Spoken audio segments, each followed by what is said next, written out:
Well, hey friends, hope you're all doing so fantastic today. If you're new here, welcome. I'm Zach or Zal. Hope you're doing so fantastic. And if you're returning, great to have you here again. So today we're doing a little beginner's deck guide, build guide, tips and tricks, just because I was scanning some YouTube videos, scanning little browse, and there's a couple beginner guides out there, but nothing too really in depth. And so I wanted to come on here and give you guys just a little tips, tricks, and a couple decks that I really think can help a brand new player. When I first started playing Marvel Snap, it was about 40 or 50 something cards, and now it's like 200 something, so it can be super overwhelming for a brand new player. And so I just wanted to come on here and share with you guys a couple tips, a couple tricks, and a couple decks that can really help you guys move as fast as possible and win most of your games. I was going to say all, but most of your games. So with that being said, no more talking. Let's get right into how you guys can become a better player and master the game of Marvel Snap. So before we get into these spicy brews I got for you guys, let's look at a few little tips and tricks and pointers that are very important when it comes to Marvel Snap. First of all, master the art of snapping. Number one, don't snap on 5 or 6, right? Because that usually means they're going to retreat. And after a long period of time, if you keep getting retreats, that's 1 cube after 1 cube after 1 cube. But if you sit there and you don't snap on 5 or 6 and you just take the win because you know you're going to win, you get 2, 4, 6, and the cubes really start to stack and add up. No boomer snaps. That's what a late snap's called, right? A boomer snap. No boomer snaps. Take your 2 cubes. 4 is amazing, but take your 2 and just keep moving forward, right? Number 2, know when to get the heck out of there. Know when to run. That's very important. Sometimes my pride doesn't really let me do that, right? Sometimes I don't want to run. Sometimes I want to stay because I already snapped and I want to stay. But you have to save your cubes. Saving cubes and gaining cubes is the most important thing when it comes to this game. Know when to get out of there and know when you can stay and win the game. It's very important that you know when to do that. And it just takes time and practice. Time and practice, you'll know when you hit that combo, you get that crazy combo off, you snap, you're ready to go. Your opponent's brewing, your opponent's about to hit something crazy, they snap, we'll fight another day. And lastly, have fun, take some breaks, right? This is a game, this is a video game. Everyone's supposed to have fun and enjoy it, although it can be very infuriating sometimes. It's just still a game, right? And so you're supposed to have fun, take some breaks. If you're losing a lot and you're getting tilted, just take a little break, get off the game, go for a walk the dog, go eat some food, hang out, just do something, just take a break. I know from experience, when you play and you play and you play and you lose and you lose and you lose, it gets very challenging and difficult to even win one game. So cubes are the most important thing in this game. Save them and gain them. That's all I gotta say about that. Those are the couple tips and tricks. Master the art of snapping, no late boomer snaps, know when to get out of there. It's not your game. Take some breaks and have some fun. No tilting. Tilting's bad. So with that being said, no more talking. Time for some spicy brews. So this is Dino Girl, and this deck is very simple, and the numbers you can put out with this are absolutely insane. What you want to look for first is the Devil Dinosaur Moon Girl combo. If you don't know, Moon Girl and Devil Dinosaur are actually really good friends, and plus they work so well and their synergy is absolutely amazing.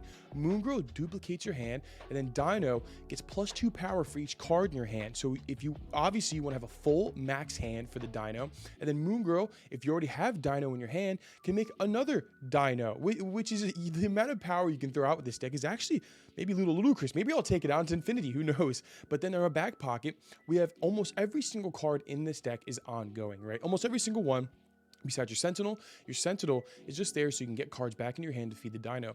But because every single card in this deck nearly is an ongoing, we have Spectrum in our back pocket, which gives our ongoing cards +2 power. So if you think about it, she can be a 615, a 617. I mean, she can put out insane numbers. And especially with a deck like this, it's crazy. We have Cosmo in there just for a little bit of tech, and he's ongoing. And as you can see, the rest of the cards are ongoing, just feeding Spectrum. And then we do the Moon Girl, Devil Dinosaur combo, and you can secure an easy 8 cube.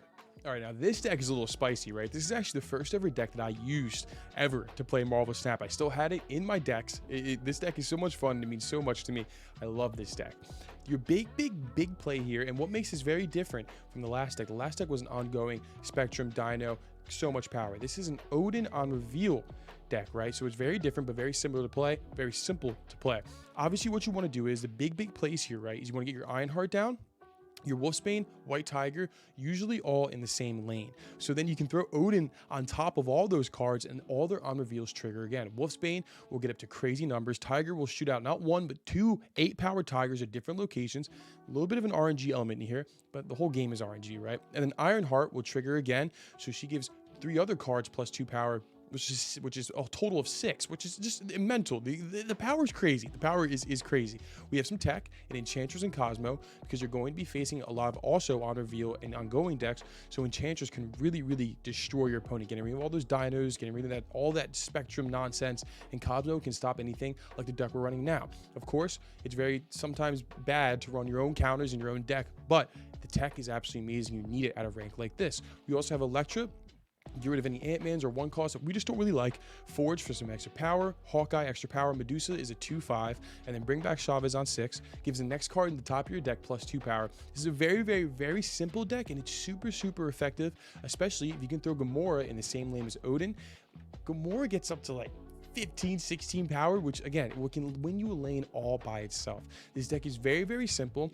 It does take a little bit of practice, but on reveal is very strong, and you'll see you'll be looking for that Wong eventually. We all look for that Wong. This deck is awesome, super fun, and this is the second deck in the beginner's guide. All right, so if you're looking for a little bit of change of scenery, right, we have a little bit of destroy discard. Again, collection of 1 to 214.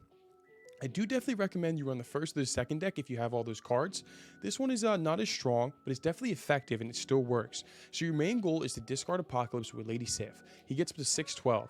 That can almost win a lane all by itself. We do have Spider-Woman for backup. She's a 5/8 and she hits every card in that lane with -1 power on your opponent's side, which is even better. And then Carnage, for every card in that lane, for example, if you have 3 cards in one lane, you throw down Carnage, he gets +2 power for each card he destroys. So the max you can get him to is a 2/8. That's why we have Squirrel Girl and these lower cost cards, so we can beef up that Carnage, right? Wolverine. If the Lady Sif hits the Wolverine, or even if you have Swordmaster, plug him in as well, because he is also a lower collection level. He will discard the Wolverine, he can discard the APOC.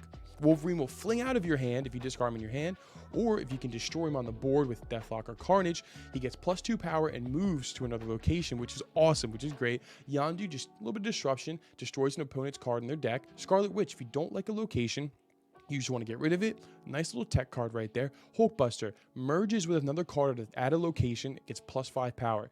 Very good pair with Wolverine. Jessica Jones, she's an automatic 4/9. You just can't play a card on her lane next turn, which can almost seriously win you a lane all by itself, as we said before. And that is this whole deck. This is a very simple deck. It's super fun. As I said before, if you can run the first 2, run one of those, but this one's nice and fun and really changes up the game.